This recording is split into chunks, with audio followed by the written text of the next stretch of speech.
Hello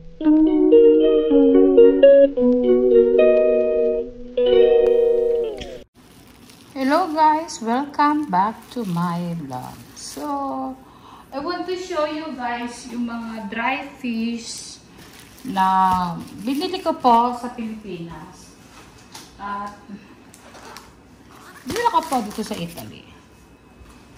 Kasi halos laman ng aking baggage po ay mga Philippine goods. Kasi very expensive po ang dry fish dito sa Italy. So, I want to unbox one by one. Kasi guys, yan. So, huwag kayo magtataka guys kung bakit dry fish lang talaga ang dala ko. Dry fish, hindi ako mahilig magbumili ng mga bags, dress, shoes sa Pilipinas. So, this is big. Tignan natin kung ano itong laman. I want to, unboxing one by one. Unahin po natin dito. Oh my God. So, siguro naman, ilang taon natin i-consume ito. Hindi mo ba sa ganun? Kasi talaga, napakamahal, napaka-expensive po talaga ng tuyo dito sa ibang bansa. So, kami naman po mga OFW ay hindi kami binabawalan ng ating costume or duga na kasi alam nila na ito lang ang tanging kasiyahan natin mga Pilipino. Ang magdala ng mga ganito, ibabawalan pagkalaman.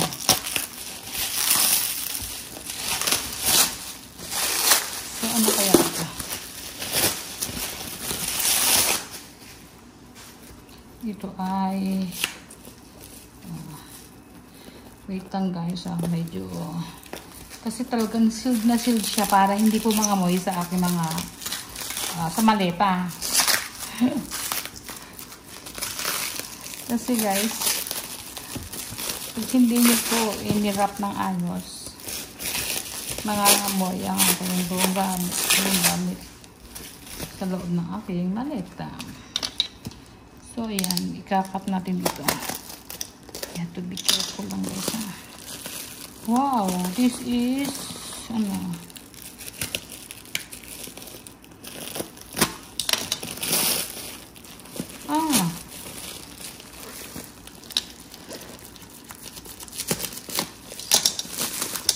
this is danggit. Yan. 1/4 kilo lang siguro po. Okay na yan. Kasi marami na yung 1/4 kilo. Ayan. Okay na natin yan.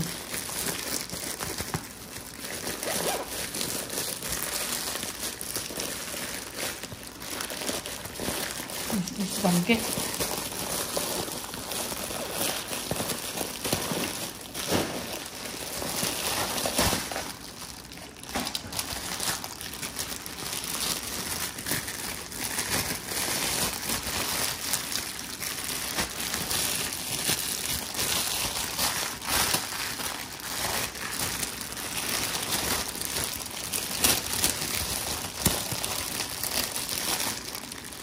Ang ganda ng pagkakatuyo nga guys. Kaya lang, kailangan i-ano natin. Paaarawan kasi medyo nag-aamag po siya. Kaya, kailangan ko pong i-unbox isa-isa. Kasi sa Italy ngayon, sabi pa, maganda paarawan sa labas. Yan. This is, tingnan natin kung ano ito.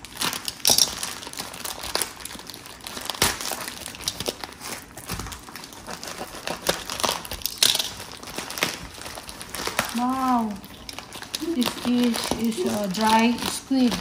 Daddy, medyo nag-aamag yung danggit. So, kuha ka ng box. Aarawan mo.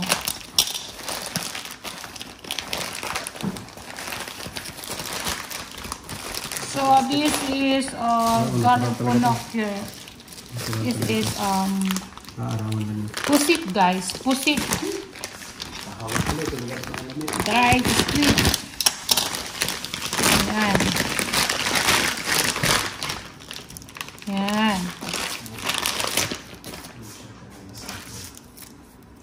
So, ito naman ay ano natin.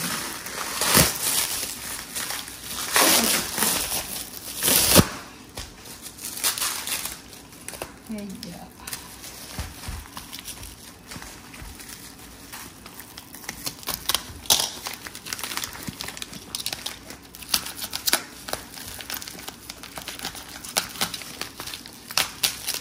Wow! Ito ay manse ba? Dried manse. Manse sa Bisaya.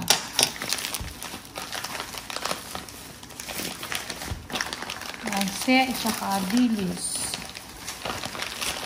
Malinaw.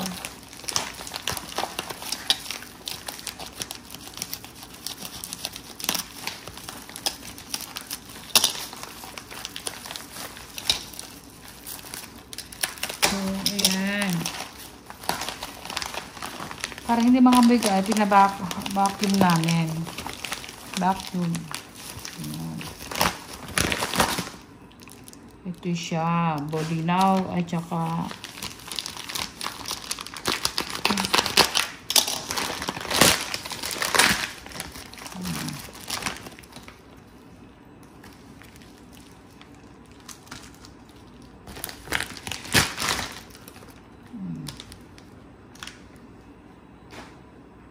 wow, ang sarap ng amoy. Wow, sobrang bango.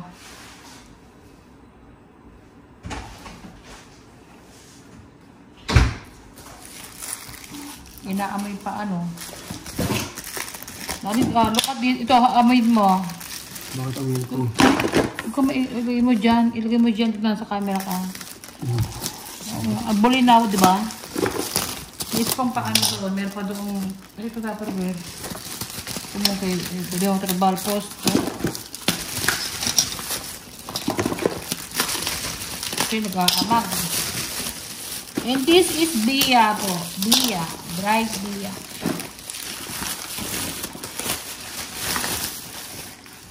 Yan.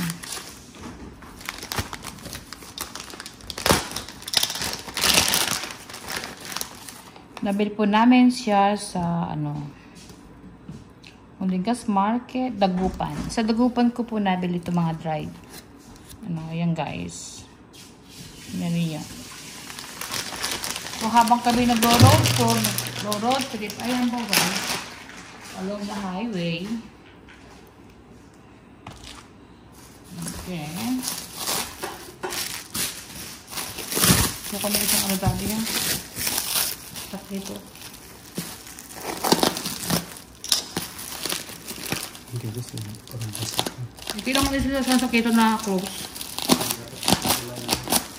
Dapat yun na? Bakit basa siya? Kung paano binakin ng mama? Paano na ginawa yan? Ba't basa ang dilis? Dried bolinaw di ba?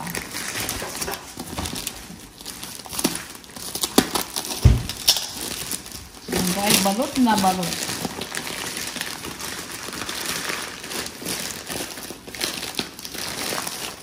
So, ito lang may ibang klase. Biya rin. Ayan, see?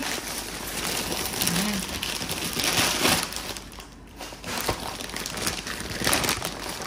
Kasi pinabakit talaga. Biya. Kailangan guys, huwag magtagal sa loob ng plastic kasi dapat ipasingawan siya.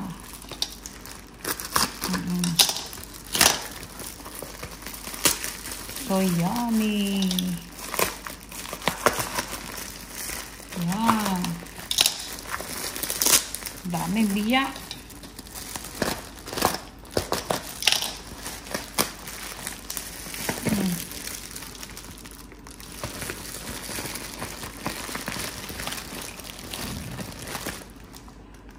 So, ano naman ito? Tignan natin kung ano siya. So, this is also dried dilis, guys, oh. Another variety of dilis. Bulinaw.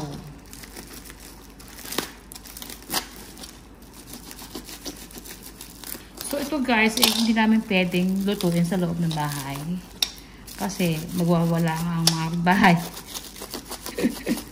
Baka maamoy po sa buong, buong factory. Sa buong building. My God. Naka-induction naman kayo ng kitchen. So, did you see? Guys, oh. Bango niya. Super. Ibang-iba talaga ang ating pagkain Pinoy. Ito yung namimiss ko. Kahit hindi na ako umuwi ng 2 taon, 3 taon, hindi siguro mauubos. Ang dami ko dalang dry fish. So, ito naman ay ano po kaya.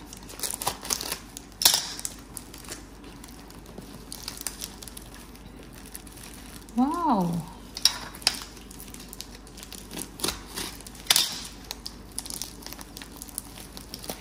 Wow, this is dried squid. Kasi mas gusto ko po lang, dilis, bulinaw, squid, danggit, ayan ah. Grabe guys, ang bango, fresh na fresh. Ang ganda talaga ng pagkakatuyo niya guys.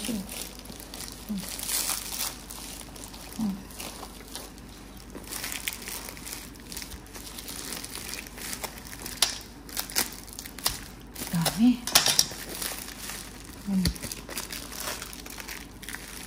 Dried pusit. Dried squid. Guys. Ang dami, ang ganda oh. Ang bango. Ang bango. Ayan oh. Ano yung guys, napaka-expensive po talaga yung mga dried fish na dito sa Europe, sa US, sa ibang bansa, sa Italy, especially here. My God. O, ayan. Magsasawa tayo.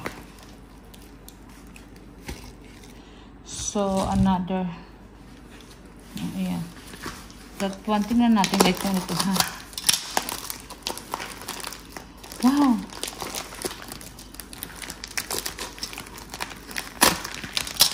Grabe. This is another danggit. Danggit. Ito tali sa puno ako. Yan.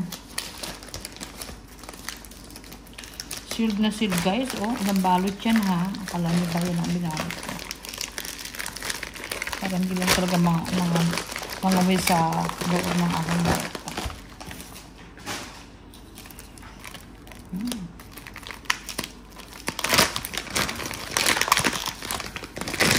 Ilang balot.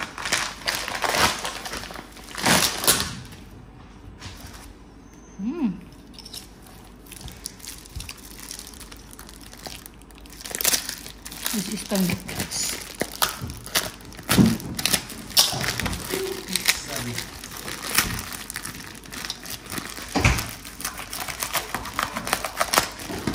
Mori, bango.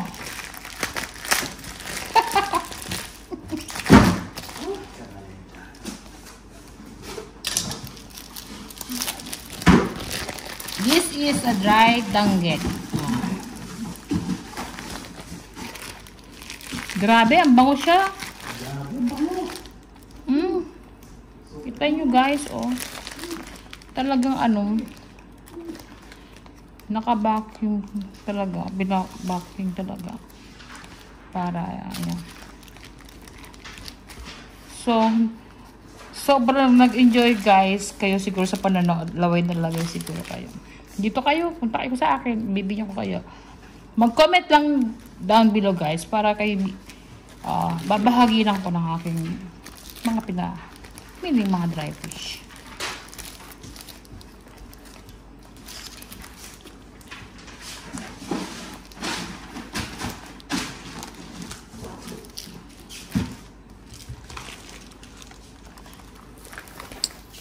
So, kita nyo guys, andito po yung mga in-unbox ko mga tuyo at akin po pinabibilad sa amin sa labas ng terrace para maarawan siya.